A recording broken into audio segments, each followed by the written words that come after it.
పశ్చిమాసియాలో ఉద్రిక్తతలు అంతకంతకు పెరుగుతున్నాయి. ఒకవైపు అమెరికా, ఇజ్రాయెల్, మరోవైపు ఇరాన్ పరస్పర దాడులు హోరాహోరీగా సాగుతున్నాయి. ప్రతీకారంతో రగులుతున్న ఇరాన్ అటాక్స్ని కంటిన్యూ చేస్తోంది.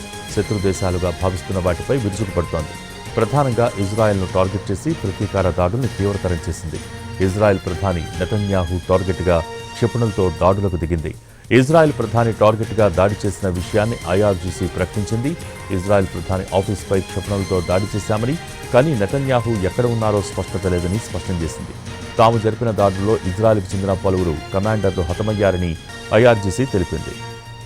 కువైట్లోని అమెరికా ఎంబసీపై ఇరాన్ డ్రోన్ దాడికి పాల్పడింది. ఈ ప్రాంతంలో పొగ దట్టంగా అలుముకుంది.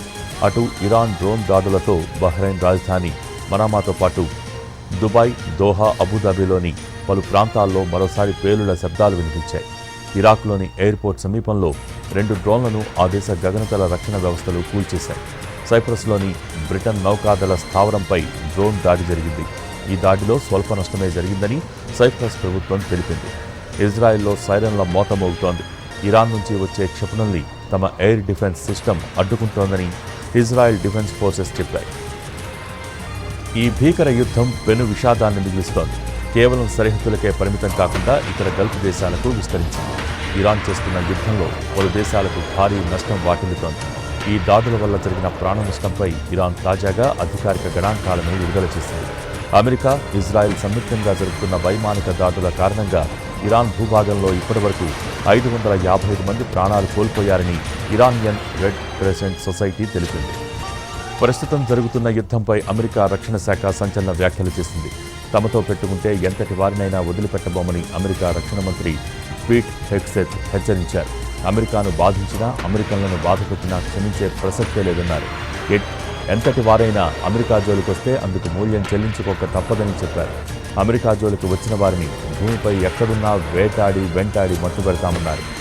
యుద్ధం తాము ప్రారంభించలేదని, కానీ ముగింపు మాత్రం తామే ఇస్తామని హెచ్చరించారు.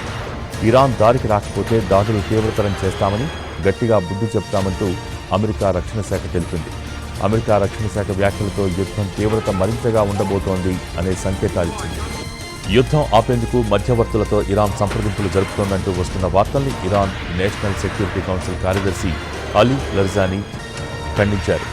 యుద్ధం విషయంలో అమెరికాతో చర్చలు జరిపే ప్రసక్తే లేదని స్పష్టం చేశారు. ఈ దాడుల్ని మేం మొదలు పెట్టలేదు, ట్రంప్ తన తప్పుడు ఆకాంక్షలతో ఈ ప్రాంతాన్ని సంక్షోభంలోకి నెట్టేశారు. ఇజ్రాయెల్ అధికార కాంక్ష కోసం అమెరికా సైనికుల్ని బలి చేస్తున్నారని అలీ లర్జానీ ఫైర్ అయ్యారు.